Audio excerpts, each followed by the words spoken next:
Hi everyone, this is Darren here, and today I'm going to cover the topic of rationalizing the denominator. So to cover this topic, I need to start off with a quick recap.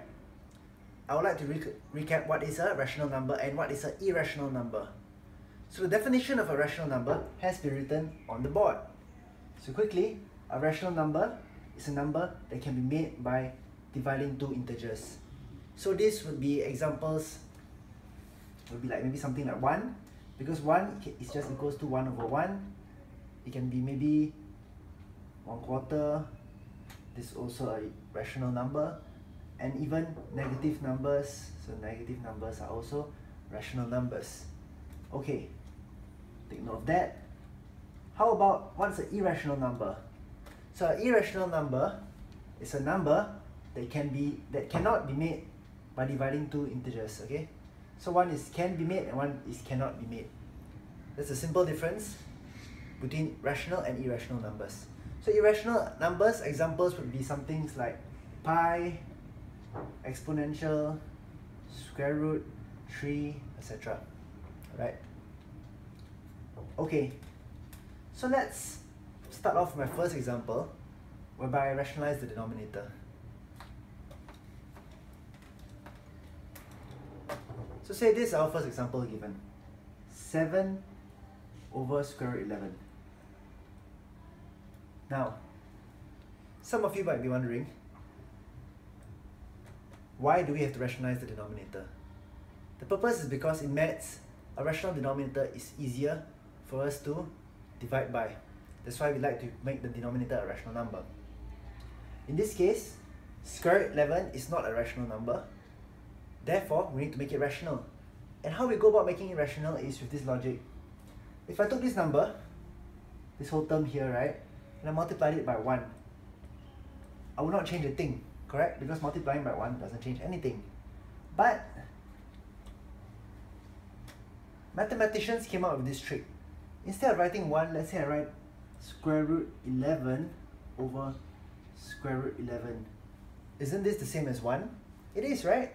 So it is the same as 1, so when you're multiplying this with this, you do not change the value, but the expression changes. It's the same value, just that it looks different.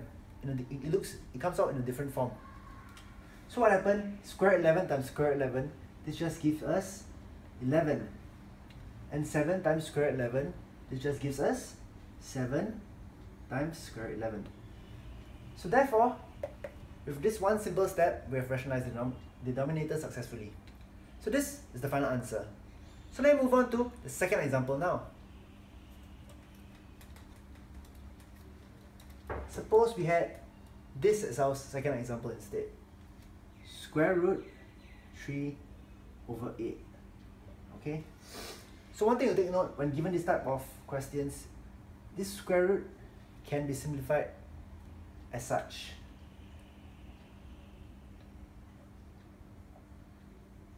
So you can see that square root 3 and square root 8, both of them are irrational, but we're looking at the denominator and this is irrational. So I want to make it rational now.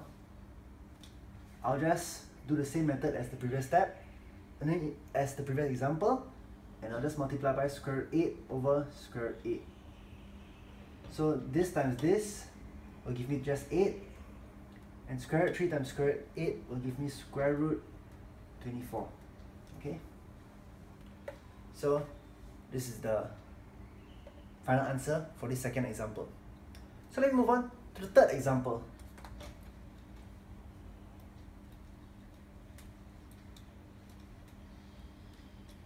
So suppose now third example we introduce an algebraic term inside. Square root 5y over 2, and we know that this is equals to square root 5y over square root 2. So same step, we multiply this with square root 2 over 2. And what do we get?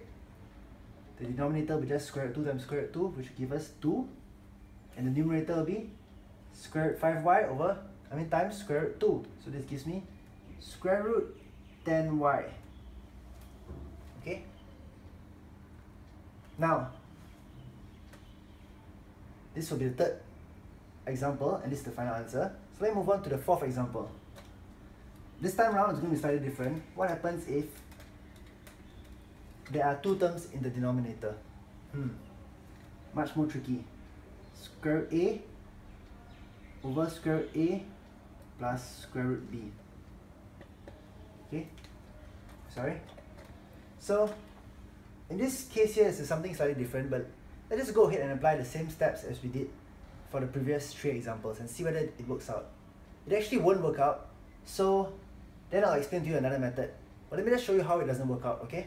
Let's go about. So let's say I multiply this by square root A plus square root B over square root A plus square root B.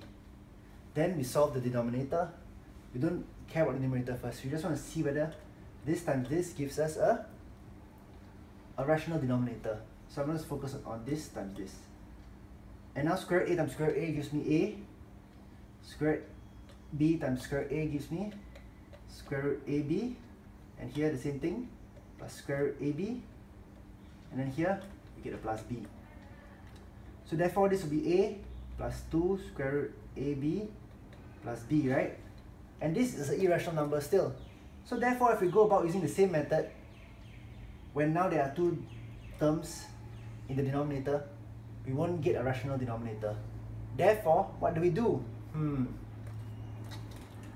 Very tricky, but here is where our knowledge of algebraic identities can come in. You see, we have an A plus B in a way, and A plus B. But we know that if we use actually A minus B times A plus B, we would get a nice number. We will get A square minus B square. And in this case, A square minus B square will be A minus B, right? And therefore, A minus B is rational. There will be no square roots already, right? So let's just go ahead and multiply the denominator and see what we get if we do not follow what I said earlier. So this should just be now square A times square A, give me A.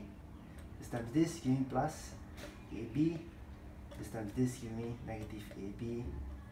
This times this, give me minus B. You see these two now will cancel out, and we are left with a beautiful A minus B. So this will be our denominator if we multiply this chunk by this chunk. So the trick is we use a minus. Okay? So use a minus. When it's this plus this, we use this minus this. So if this was this minus this, we use this plus this. We use the opposite. Okay? So in that case, now we have actually solved our denominator. We'll get A minus B. Right? So what's our numerator? Square root A times square root A. Simple. This is just A. And square root A times negative square root B gives me minus square root AB. Okay? So with that, we've completed our fourth example. And this is the final answer. So let me just move on to the last example to really drill in the knowledge of how to rationalize a denominator that has two terms inside. Okay, last example. Suppose we have 5 and then over a minus square root 5. Now, recall from example 4. If this was a minus b, I mean in a way, two terms, right, and they are minusing each other, this minus this, we're going to rationalize it by doing a plus square root 5. So this is like in a kind of a minus b form, and this is a plus b. Therefore, we'll get a square minus b square, correct? Recall the algebraic identities here.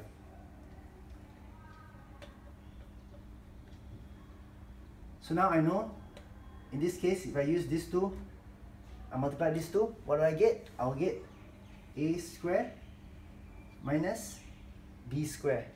So a square is just a square because these are a. But b here is a square root 5, right? So minus b square, so square root 5 square is just 5. So it'll be a square minus 5. And then our numerator also simple. It's actually, our numerator is much more simple than our denominator here because there's only one term in the numerator. But in other exams and exercises, this also might be having more terms. But it shouldn't confuse you. You just need to expand this and this. Because the numerator can be irrational, and that is fine. As long as the denominator is rational. That's important. So now we go ahead, multiply 5 and a, we get 5a. And 5 times square root 5, we get plus 5 square root 5. And therefore, this would be the final answer for this specific example. So I hope that you learn how to rationalize the denominator. Hope that you enjoyed this video. And please like and subscribe. Thank you for watching. Goodbye.